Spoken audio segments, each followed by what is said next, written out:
미국 중앙은행 연방준비제도가 기준금리를 또 0.25%포인트 인상하는 베이비 스텝을 단행했습니다. 작년 3월 이후 10차례 연속으로 금리를 올리면서 미국 기준금리는 2007년 이후 16년 만에 최고 수준에 이르게 됐습니다. 예, 상단이 5.25%까지 오르게 된 건데요. 이제 한국과의 금리 차도 최고 1.75%포인트, 역대 최대차로 벌어져서 자본 유출 등 경제적 피해도 우려되고 있습니다. 관련 내용들 전문가 모시고 이야기 나눠보겠습니다. 허준영 서강대 경제학부 교수 나와 계십니다. 교수님 어서 오십시오. 안녕하세요. 말씀드린 것처럼 베이비 스텝 0.25%포인트 인상을 단행하게 됐습니다. 이건 사실 뭐 많은 전문가들이 예상을 했었던 부분이기는 한데 10번이나 이제 연속으로 이렇게 올리게 된 거잖아요. 10차례 연속으로 올리게 된 건 또 미국도 처음인 거죠? 아닙니다. 있었어요, 있습니다. 그런 적이? 그래서 가장 최근의 기간을 보면 2004년부터 4년 6월부터 2005년 8월까지 10번 연속 올린 경험이 있고요. 그때 무슨 일이 있었는지 짧게 말씀드리면 저희 닷컴 버블이라고 해서 90년대 말에 실리콘밸리 굉장히 크면서 그때 버블이 한번 꺼졌었습니다. 2000년대 초반에요. 그래서 연준에서 금리를 확 내렸어요. 네. 왜냐하면 경기가 다운되니까요. 예. 그랬다가 이제 다시 인플레이션이 막 발생하고 경기가 너무 빠르게 또 뜨거워지니까 2004년부터 10번 연속 올렸는데요. 그때는 지금처럼 막 베이비 스텝, 빅 스텝, 자이언트 스텝 막 섞지 않고 예. 베이비 스텝만 10번 해서 1%에서 3.5%까지 10번 올린 경험이 있습니다. 그럼 같은 10번인데 폭은 이번이 훨씬 더 크다고 이번엔 보기도- 5% 올렸으니까요. 그러니까요. 예, 훨씬 큰 거죠. 그 이번에 이제 0.25%포인트 인상한 뒤에 연준에서 어떤 이야기들을 할 것인가 성명서를 많은 분들이 주목을 하셨는데 지난번이랑 비교했을 때 좀 달라진 점이 있었을까요? 지난번보다 훨씬 더 인플레이션에 대한 스탠스가 약간 누그러졌고요. 그리고 대표적으로 이제 많은 분들이 주목을 하시는 게 지난번에는 앞으로 약간의 추가적인 긴축이 필요할 것 같다, 적절할 것 같다라는 문구가 있었는데 이번엔 그게 빠지면서 앞으로 금융시장의 상황에 어떤 영향을 주는지 그리고 우리가 그동안 이렇게 긴축을 해온 것의 누적 효과가 어떻게 되는지 이런 것들을 종합적으로 보고 긴축을 할지 어느 정도 할지를 판단하겠다 이런 식으로 약간 조건을 달면서 이전보다는 약간 이제 모양이 뒤로 이렇게 약간 덜 매파적인 발언이 된 거죠. 예. 제롬 파월 연준 의장이 기자회견에서 금리 동결이 결정된 거는 아니다라고 이야기를 했단 말이죠. 그러면서 뭐 예상이라는 단어가 사라졌다 뭐 이런 부분도 언급을 했었는데 어떻게 해석을 하면 좋겠습니까? 약간 뭔가 밀당을 하는 건가 뭐 이런 생각도 들거든요. 그래서 저희가 또 하나 눈여겨보아야 될 것이요. 예. 이번에 성명서에도 그렇고 그 이후에 기자들과의 면담의 그 질문 문답에서도 나오는 것 중에 하나는 결국은 3월에 저희가 뱅크데믹이라고 불리는 실리콘밸리 뱅크나 여러 가지 이 사건들이 은행권에 있으면서 네. 그 자체가 금리 인상과 비슷한 역할을 하게 되는 거죠. 왜냐하면 아무래도 대출이 조금 더 비싸지고 어려워지게 되는 거니까요. 그 자체가 경제를 약간 조이는 역할을 하게 되는 거죠.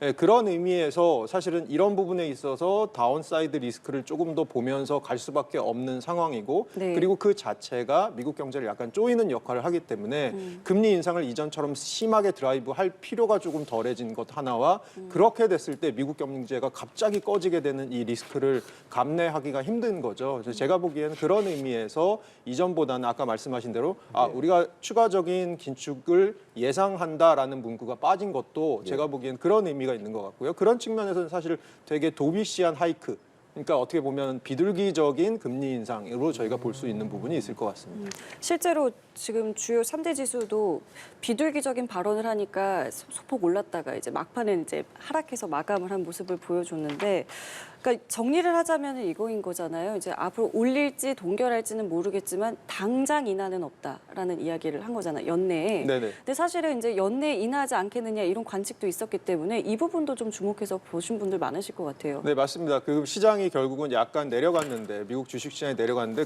사실 두 가지 관건이 있었던 것 같습니다. 첫 번째는 언제 멈출 것이냐, 예. 올리는 것을 언제 그렇죠. 멈출 것이냐. 두 번째는 언제 내리기 시작할 것이냐인데 첫 번째 질문에 대해서는 언제 멈출지는 우리가 아직은 확답을 할 수가 없고 연준 입장에선 네. 데이터가 들어오는 걸 보면서 하겠다. 예를 네. 들어서 당장 다음 주부터 뭐가 나오냐면 4월 고용지표 그렇죠. 나오고요. 소비자 물가지수, 생산자 물가지수, 실질임금 이런 게 다 나오거든요. 네. 그래서 데이터를 보면서 하겠다라는 것이 첫 번째 질문에 대한 대답. 두 번째 질문에 대한 대답. 언제 내릴 거냐? 올 안에는 안 내릴 거다라는 게 이제 연준의 계속적인 입장입니다. 근데 시장은 이제 계속적으로 믿지 않고 있는 예. 상황인 거죠. 근데 연준이 지난해 제시했었던 올해 목표 금리는 5.1%였잖아요. 네네. 지금 상당 기준 5.25%까지 올랐는데 그게 충족됐음에도 네. 계속해서 그런 흐름을 가져가고 네. 아까 말씀하신 것처럼 뱅크에서 일어나는 일들도 있음에도 명백하게 말하지 않는 그 이유 속내는 어떻게 좀 했으면 될까요? 결국은 이게 굉장히 물이 뜨겁거나 차가우면 판단이 쉬운데 물이 미지근한 거죠. 예를 들어서 한쪽 지표를 보면 경기가 아직 다운 안 된 것 같은데 예. 한쪽 지표를 보면 조금 다운되는 느낌이 있고 사실은 연준이 금리를 올려서 경기를 약간 다운시켜서 결국은 인플레이션이 높은 걸 좀 내리겠다라는 건데 이게 경기가 다운돼야 되는데 고용 쪽이나 소비 쪽은 아직 굉장히 견조하거든요. 그래서 최근에 그 미국의 1분기 GDP 속보치가 나왔는데 GDP 성장률이 이전 분기 대비 1.1%였습니다. 시장의 예상치는 2%였거든요. 시장의 예상치보다 훨씬 낮았습니다. 그러면 저희가 생각하기에 미국 경기가 좀 다운이 되고 있구나라고 생각할 텐데 고용 지표는 여전히 좋아요. 그리고 소비도 여전히 견조해요. 다운이 어디서 됐느냐? 투자 쪽에서 다운이 많이 됐거든요. 고금리 때문에요, 아무래도. 예. 그래서 이런 것 때문에 상당히 지금 연준도 데이터를 해석하는데 굉장히 혼란스러움을 갖고 있을 것 같습니다. 미지근하기 때문에 판단하기가 참 맞습니다. 어렵다라고 맞습니다. 보게 되는 것인데 이게 실업률이 3.5%라는 수치가 역사상 유례 없다라고 하는데 이 부분은 지금 그러면 어디서 이유를 찾고 계시는지요? 저희가 보통 생각하면 실업이 보통 경기가 좋아지면 실업률이 떨어지고 경기가 나빠지면 실업률이 올라간다고 네네. 생각하잖아요. 그게 경기적인 요인입니다. 근데 실업은 경기적인 요인만으로 결정되는 것이 아니고 네. 구조적인 요인도 있는 거죠. 예를 들어서 노동 수요가 너무 많은데 그거에 비해서 노동 공급이 부족하면 당연히 실업이 굉장히 낮겠죠. 그렇죠. 그런 구조적인 요인이 예를 들어 있을 수 있는 거죠. 예를 들어 코로나 때 베이비 부머들이 일찍 은퇴해 버렸어요. 그 사람들이 많은데. 예, 예. 그리고 코로나 때 전 세계 미국 대사관 문 닫으면서 외국 이민자들 못 돌아왔습니다. 코로나 때 미국이 재난지원금을 GDP의 22%씩 살포한 해가 있을 만큼 그렇게 해서 재난지원금을 살포해서 사람들이 지갑이 두터워졌어요. 상대적으로 일할 인센티브가 떨어졌어요. 이런 구조적인 이유들이 있다면 사람들이 아직은 노동시장으로 돌아오지 않고 있는 걸로 볼 수 있는 거죠. 이거는 경기적인 요인이 아닌 거죠. 구조적인 요인인 거죠. 그래서 이런 구조적인 요인 때문에 지금 여전히 노동시장이 뜨겁다면 이런 구조적인 요인이 조금 사라질 때까지 사실은 좀 기다려야 되는 부분이 있는 거죠. 그래서 실업률이 낮은 것을 단순히 저희가 미국 경기가 굉장히 뜨겁다라고 보기에는 예. 경기적인 요인이랑 구조적인 요인이 지금 섞여 있기 때문에 굉장히 판단하기 이것도 어려운 부분. 제가 오늘 너무 판단하기 어렵다는 말씀만 드려서 굉장히 죄송한데요. 예. 네, 어렵습니다. 사실 경제학자들도 굉장히 당혹해하고 있는 분위기입니다. 그렇군요. 미국에서 사실 부채 한도 관련해서도 계속 이슈가 되고 있잖아요. 그 상황 좀 짚어주시겠어요? 네, 지금 이제 결국은 부채 한도가라는 게 미국에서 정해 놓았습니다. 그게 예. 뭐냐면 1939년에 이게 처음 들어왔는데요. 당시에는 건 바이 건으로 뭔가 정부 예산 집행을 할 때 부채를 늘리는 게 너무 번거로우니까 오히려 네. 부채를 좀 늘리기 쉽게 그냥 한도를 정해두고 요 밑에선 쓸 수 있게 하자라고 시작이 됐어요. 그 이후로 1960년대 이후로 부채 한도를 한 78번 정도 올렸고요. 예. 2000년대 이후엔 20번 올렸는데 이게 뭐냐 하면 결국 미국은 제가 학생들한테도 늘 수업 시간에 얘기하는 게 얘들아 전 세계에서 가장 안전한 자산이 뭐라고 생각하니? 그럼 다들 대부분 학생들이 별 이견이 없이 미국 국채라고 얘기를 해요. 그러니까 가장 안전한 자산인 거죠. 예. 그리고 미국은 기축통화국이니까 예를 들어서 최근에 20년 동안 계속 미국이 정부가 쓰는 게 정부가 걷어들이는 세금보다 많았거든요. 예. 그럼 그걸 더 어떻게 이 사람들이 재원 조달을 했냐 하면 정부 본드를 발행해서 채권을 발행해서 했는데 이거 계속해서 이렇게 늘리다 보면 안 되는 거잖아요. 그래서 최근에 또 이게 한도가 거의 다 돼갖고 민주당에서 늘려달라고 그랬어요. 네. 그랬는데 공화당이 그 하원의 다수잖아요. 공화당에서는 늘려는 주겠는데 니네들이 내년에 하기로 한 민주당의 대표 어떤 정책들의 예산을 좀 깎자. 그러면 우리가 늘려줄게. 이거 허락해 줄게. 왜냐하면 의회 승인이 필요한 거거든요. 예. 그래서 제가 보기엔 그렇게 해서 하원은 그렇게 통과했는데 상원을 통과하지는 못할 것 같고요. 지금 바이든 정부에서도 이렇게 내년 예산 중에 우리가 쓰고 싶은 거를 못 쓰게 하는 건 우리는 받아들일 수 없다라고 생각해서 이거는 하원의 결정을 우리는 받을 수 없다라고 하는 게 예. 여기서 눈여겨보아야 될 부분 하나가 내년 11월에 뭐가 있냐? 대통령 대선이 있죠. 선거가 있습니다. 그러면 예. 사실은 손발 묶고 축구 갈 수는 없잖아요. 그러니까 미국 정부 지금 민주당 정부도 그거는 받아들일 수 없고 어떻게든 이거는 이게 안 됐을 때 너네도 이 파이낸셜 마켓에 전 세계 경제에 미국 경제에 미치는 이 악영향 너네 감당할 거야? 공화당 감당할 수 있니? 라는 접근을 하고 있는 것 같아요. 그래서 지금 양쪽이 굉장히 대치 중인 상황입니다. 이게 사실 그 재무부의 잔고도 계속 떨어지고 있는 상황이고 그 속도가 빨라짐에 따라서 우리가 일명 X데이라고 말하는 것도 원래 한 7, 8월까지 생각하다가 지금 한 6월까지 앞당겨진 네네. 상황이지 않습니까? 네. 이로 인한 파장들은 또 클 거라고 생각이 드는데요. 사실은 저는 그냥 네 글자로 표현하고 싶은데 아마게돈입니다. 그러면. 왜냐하면 생각해 보세요. 지금 제가 말씀드린 대로 전 세계에서 가장 안전한 자산이라고 생각하는 미국 국채를 전 세계 모든 그 파이낸셜 펌들이 갖고 있습니다. 일정 부분. 그럼 이것들에 대해서 근원적으로 다시 생각하게 되는 계기가 될 거고요. 그렇죠. 왜냐하면 미국이 디폴트를 해버린다는 건 우리 못 갚겠는데 라고 얘기해버리는 거니까요. 네네. 그리고 미국 내에서도 굉장히 큰 문제가 될 수 있는 게 공무원들 월급 못 주고요. 연금 못 나가고요. 미국 국채에 대해서 이자 지급 중지됩니다. 이것들이 금융시장, 미국 경제를 통해서 세계 경제에 미치게 될 영향들은 사실은 제가 아마겟돈이라고 혹은 특이점이라고 표현할 수 있는 부분인 거죠. 사실은 이거는 상상하기도 어려운 부분입니다. 그래서 그런 데 대해서 사실은 레리 서머스 같은 굉장히 유명한 예, 경제학자분은 확률이 2, 3%로 디폴트할 확률은 낮다라고 보고 있는데 사실은 그 와중에서 민주당하고 공화당 사이에 삿바 싸움이 조금 있을 것 같습니다. 그러니까 이미 3경 정도지 않나요? 네, 매번 맞습니다. 이렇게 뭐 디폴트 될 거다라고 해놓고 한도를 늘려왔던 과거에 이제 전력이 워낙 많기 때문에 그렇죠. 실제로 그 가능성이 높겠느냐라고 이제 보는 시각도 있는 것 같은데 그럼에도 이 이야기가 유독 이번에 좀 불거지는 것 같아요. 그 배경이 좀 뭐가 있을까요? 지금 상황이 어쨌든 인플레이션 상황, 고금리 상황이라는 그리고 경제가 지금 어떻게 될지 모르는 굉장히 사실 일촉즉발의 상황인 것 같거든요. 제가 예. 보기에 미국 경제가 사실 벌써 리세션에 들어갔을 수도 있고 아니면 오늘 그 파월 의장이 기자들과의 문답에서 마지막에 얘기했듯이 뭐 리세션이 있더라도 마일드할 거라고 생각한다 예, 정도로 예. 리세션을 어떻게 보면 뭐 받아들여야지라는 예. 반응까지 보였었거든요. 그런 입장이고 2011년이 바로 이전의 부채 한도 상향 네네. 조정했던 경험이 있는데 그때는 타결은 막판에 됐습니다만 중간에 이렇게 상향을 한도를 조정하는 과정에서 너무 파열음이 많아서 그때도 막 미국의 국채 스프레드 막 올라가고 그랬던 경험이 있거든요. 네. 그러니까 그렇게 삿바싸움을 하는 과정 자체도 사실 금융시장에 미치는 영향이 굉장히 크기 때문에 그런 것들에 대해서 아주 많은 그 파이낸셜 마켓에 종사하고 계신 분들이 걱정을 할 수밖에 없는 부분이죠. 지금 말씀하셨던 이 경기 침체와 관련한 파월 의장의 언급이 좀 눈여겨보았던 부분이 그러니까 침체를 피할 수도 있고 온다면 마일드, 그러니까 완만하게 올 수 있다라고 이야기를 했어요. 근데 사실 시장에서는 이미 왔다, 오면 뭐 크게 올 수도 있다라는 분석도 있었잖아요.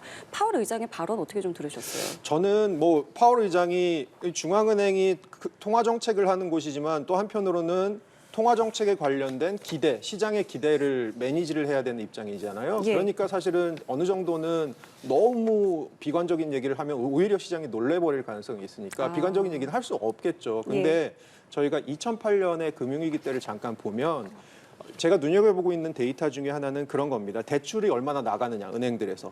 근데 2008년 3월에 베어스턴스가 망했고요. 9월에 리만이 망했는데요. 그 중간에 무슨 일이 있었냐면 대출이 한번 확 늘어납니다. 근데 사람들이 그걸 보고 그때 그랬다고 그래요. 파이낸셜 마켓에 계신 분들이나 연준에 계신 분들이 다 야, 이렇게 대출이 늘어나는데 무슨 이게 금융위기냐, 이게 무슨 은행위기냐라고 하는데 그거는 이유가 있답니다.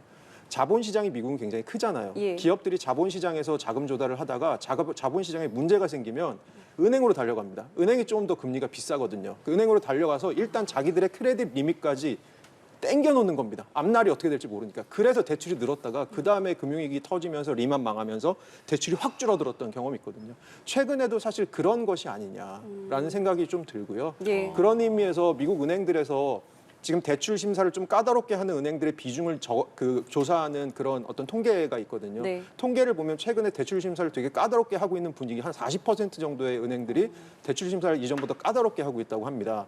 그 얘기는 대출이 줄 거라는 얘기고요. 그렇죠. 과거에 저희 경험에서 보면 미국의 사실은 그 불황기에 그 대출 심사가 굉장히 까다로워지는 게 패턴이 보입니다. 2000년대 이후로는요. 예. 그래서 사실은 최근의 분위기를 사실 리세션이라고 하는 불황이라고 하는 걸 미국에서도 그렇고 다른 나라에서도 그렇지만 그 실시간으로 재는 게 아니고 지나고 나서 그때 불황이었노라고 사실은 얘기를 하는 거거든요. 그러면 우리가 한 몇 개월 후에 혹은 1, 2년 후에 봤을 때 지금이 불황이었었노라고 얘기하지 않을 확률이 저는 없다고 생각하는 거죠. 그런 불황이나 경제 위기라는 것이 좀 괄목할 만해 가시적으로 딱 보이는 것은 사실 이제 은행들이 파산했었던 상황들이었었잖아요. 네. 지난번 실리콘밸리도 그렇고 이번에 퍼스트 리퍼블릭도 그렇고.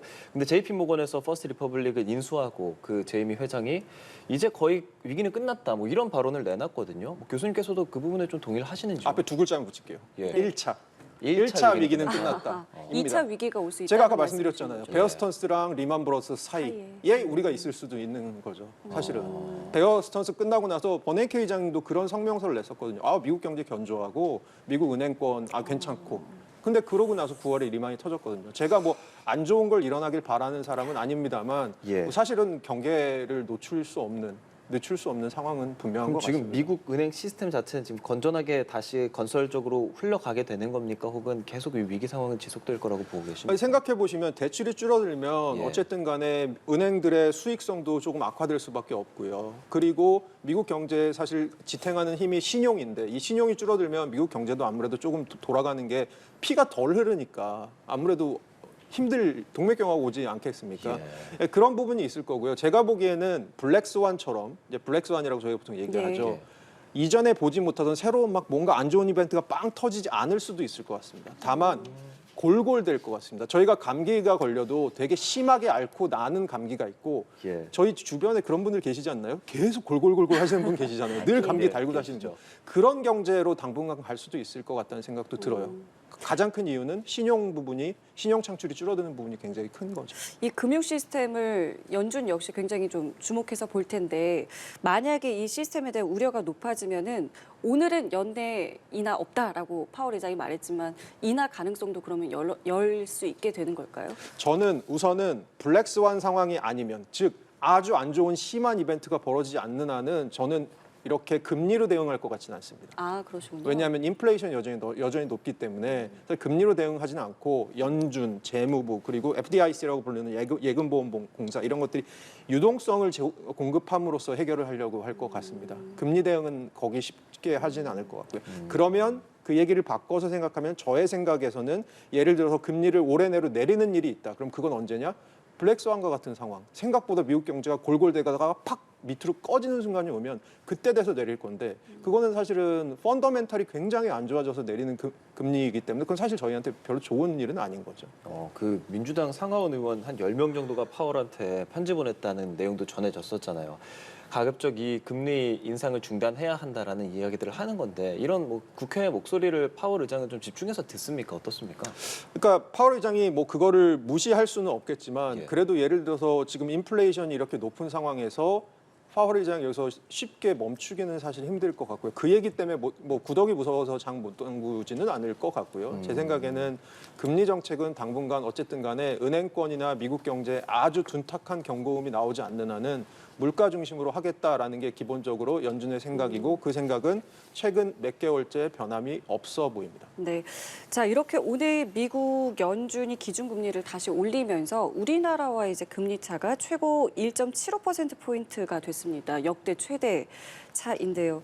지난번에 제가 출연하셨을 때 그때 이제 0.5%포인트 차로 이제 벌어졌을 때 자본 유출 우려가 우려되시냐라고 제가 여쭤봤을 때는 괜찮다라고 대답을 하셨거든요. 지금은 좀 어떻게 보세요? 그러니까 지금도 사실은 자본 유출 우려가 있지만 네. 뭐 급격하게 자본 유출이 발생해서 저희가 97년에 겪었던 것 같은 위기로 갈까 뭐 이거는 사실은 가능성이 그렇게 높지 않다고 보는 여러 가지 이유가 있는데요. 예. 최근 들어서 환율이 사실은 원화뿐만이 아니고 다른 통화가 전반적으로 달러 대비는 다 약세. 즉 달러만 독야청청했던 당분간의 국면이었고요. 예. 그것의 이유가 사실 미국의 연준의 급격한 금리 인상이었는데 그 금리 인상이 이제 어쨌든 간에 끝이 보이고 있는 상황이니까 제가 보기엔 시장에서도 그런 점도 충분히 반영을 하고 있을 수 있다고 생각하고요.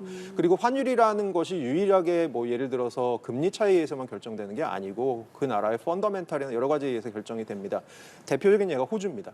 호주는 환율이 자국 통화가 달러 대비 약해지는 거를 호주 사람들이 별로 걱정 안 한다고 그래요. 오히려 펀더멘탈이 괜찮으니까 어떻게 생각하냐면 그래 호주 달러가 약해지니까 우리가 내다 파는 원자재 가격이 싸지는 거네. 그러면 더 원자재 수출이 잘 되겠네. 뭐 이런 식으로 생각을 하기도 한다고 해요. 그래서 사실은 이게 펀더멘탈이 굉장히 중요한데 지금 문제는 우리나라 14개월째 무역 적자. 우리나라 사실 한국을 정의하는 한 단어, 한 문장을 찾으려면 수출로 먹고 사는 나라라고 네. 부르잖아요. 수출 부분이 약한 게 그리고 반도체로 먹고 사는 나라인데 반도체 부분이 약한 게 이게 누적이 되고 있으니까 그러니까 제가 늘 하는 표현 중에 하나는 저희가 권투를 할 때 가끔씩은 가드를 내리고 권투할 수 있습니다. 근데 이 가드를 오래 내리고 있으면 어떻게 되죠? 맞다가 결국은 쓰러지게 될 수밖에 없는데 저는 이제 그걸 걱정하는 거죠. 그렇군요. 그 환율 얘기해 주셔서 잠깐만 짚어보자면 환율 사실 지금 정말 많이 높아져 있잖아요. 그리고 나서 뭐 강달러 조금 꺾인다고 하는데도 환율은 계속 올라가는 상황이에요. 왜 그런 걸까요? 아무래도 제가 말씀드린 대 우리 경제 펀더멘탈 측면에서 좀 약한 부분이 있고 또 거기다 추가적으로 엔화랑 원화랑 같이 움직이잖아요. 근데 일본에서 최근에 금리 동결하면서 그러니까 일본은 계속해서 완화 정책하고 있잖아요. 예. 그리고 장기 금리 컨트롤하고 있고요. 그래서 이 완화 정책이 얼마 전에 일본은행 총재가 바뀌었는데 그러면 완화 정책이 조금 긴축으로 다시 갈까? 왜냐하면 일본도 인플레이션이 슬슬 올라오고 있거든요. 예. 그런데 이제 다시 완화 정책을 그냥 그대로 당분간은 가기로 하면서 엔화도 약세. 뭐 그다음에 중국 지금 오프닝 하고 있는데 예. 생각보다 중국 오프닝 효과 별로 안 나오고 있는 거. 예. 우리나라 수출이 거기에 또 딸려서 잘 안 좋은 거. 여러 가지 우리 입장에서는 외국 투자자들 입장에서는 아 이게 한국의 펀더멘탈이 조금 그렇게 견조한 편은 아니지 않아라고 생각할 수밖에 없는 부분들이 분명히 저는 있는 것 같습니다. 그리고 아까 이제 진행자께서도 말씀 주셨지만 저는 사실 더 걱정되는 게 환율을 찍어보면 다른 나라 환율보다 훨씬 민감합니다. 변동성도 굉장히 크고요. 저희가 작년 9월하고 10월에 경험했던 1,400원 넘는 환율만 갔다가 예. 최근에 또 1,330원, 40원 또 뛰고 있고요. 예. 뭔가 조금만 이벤트가 있거나 조금만 뭔가가 건수가 있으면 환율이 자꾸 이렇게 위로 올라가려고 하는 좀 변동성의 측면에서도 굉장히 좀 불안한 부분 이런 것들이 좀 사실 걱정은 됩니다. 네, 우리 금통위도 이번 달 말에 이제 금리를 결정해야 하는데 어떻게 좀 예상하고 계세요? 저는 뭐 동결이라고 생각하고요. 지금은 이제 환율이 예를 들어서 뭐 1,300원대 후반으로 확 간다. 네. 그러면 또 환율 때문에 금리를 인상하지 않을 수밖에 없겠죠. 근데 물가는 어쨌든 간에 지금 뭐 CPI 기준으로는 3% 후반까지는 내려왔고요. 예. 물론 근원 물가는 조금 더 천천히 빠지고 있습니다만 예. 그래서 물가 측면에서는 한은에서는 지금 그래 패스가 나쁘진 않은 것 같아라고 보고 있는 것 같습니다. 그러면 문제는 뭐냐?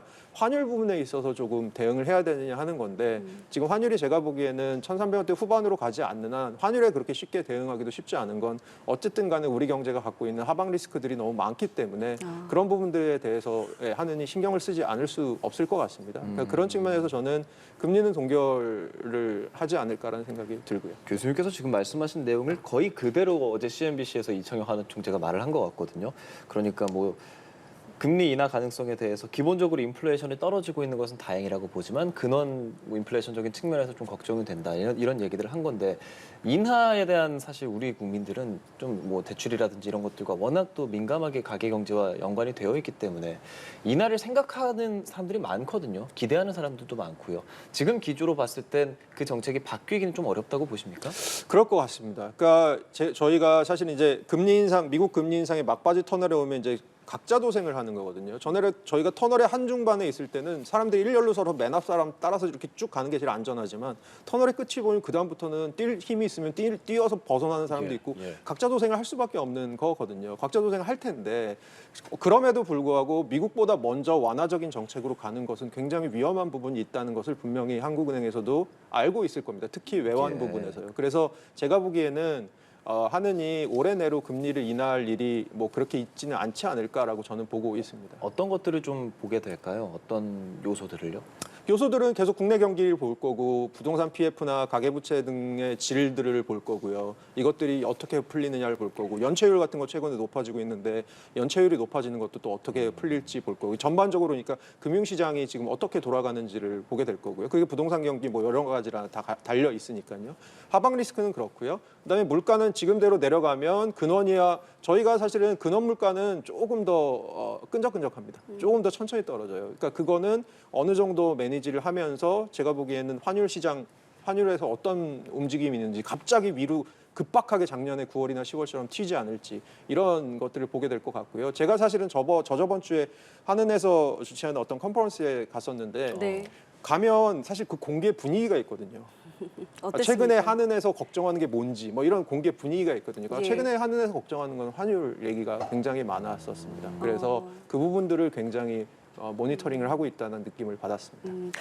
한은의 걱정은 환율이라면 국민들은 사실 체감하기에 이 외식 물가, 그러니까 서비스 물가가 너무 많이 올라서 이게 지금 지표로 봤을 때는 소비자 물가 상승률이 내려가고 있다고는 하지만 사실 체감상 전혀 그렇게 느껴지지 않거든요. 이 부분 지금 어떻게 보고 계세요? 네, 맞습니다. 그리고 제가 아까 잠깐 말씀드렸듯이 어쨌든 간에 이 외식 서비스 부분이 사실 제조업 부분보다 인건비 비중이 2배 정도 높습니다. 그러니까 인건비에 되게 민감하고요. 그리고 지금 저희가 인플레이션이 작년에 굉장히 발생을 했던 건 결국은 뭐 우크라이나 러시아 전쟁이나 여러 가지 이유들 때문에 원자재 가격이나 석유류 가격이 굉장히 에너지 가격이 높았던 거. 근데 지금 그게 내려오고 있어서 인플레이션 내려오고 있는데 예. 이게 결국은 저희 입장에서는 가공식품, 그다음에 뭐 외식 가격, 예. 이것을 통칭하는 어떤 뭐 서비스 가격 이런 것들로 지금 불이 약간 옮겨 붙은 거죠. 그래서 네. 사실은 물가가 하강하고 있다는 걸 체감하기엔 저도 되게 사실 힘들고요. 예, 저희도 마찬가지입니다. 네, 마찬가지실 예. 것 같고요. 외식 같은 거 해보시면 사실 예전보다는 예. 굉장히 지갑을 열기가 좀 꺼려지는 네, 상황이 네. 오고 있는 것 같아요. 이 상황이 한동안은 지속이 될 수밖에 없겠죠. 그러니까 지표 자체는 내려가더라도 이 근원 물가가 빠지는 속도를 보면 결국 이 외식이나 이런 부분, 가공식품 이런 부분들에 대해서는 조금 더 저희가 실제적으로 체감을 하기에는 시간이 약간 더 걸리지 않을까라고 생각을 하고 있습니다. 유가 얘기도 해주셨는데 뭐 유가가 내려간다고 했지만 이제 최근에 산유국들이 감산 이야기를 또 하면서 이 부분도 좀 불안정한 요소가 되는 것 같은데 어떻게 좀 전망하세요? 경제학자들이 절대 예측할 수 없는 변수 2개를 갖고 있습니다. 하나가 환율이고요. 예. 하나가 유가입니다. 아. 근데 유가는 지금 보면 미국이 경기 침체로 가면 어쨌든 간에 유가가 약간 빠질 가능성이 있고요. 수요가 줄어드니까. 하지만 중국이 오프닝이 좀 더 심해지면 활짝 열려버리면 중국에서 사다 쓸 거고요. 그리고 감산 얘기가 시시때때려 나오면 그게 또 유가를 밀어 올리는 작용을 할 건데요. 네. 제가 지금 말씀드린 것처럼 지금 인플레이션이 빠지고는 있는데 그 빠진 거의 가장 큰 이유는 어쨌든 간에 석유류, 에너지 가격이 빠진 건데 이게 다시 올라가 버리면 사실은 굉장히 힘들어지는 국면이 오는 거죠. 예, 알겠습니다. 오늘 말씀 잘 들었습니다. 허준영 서강대 경제학부 교수와 말씀 나눴습니다. 고맙습니다. 고맙습니다.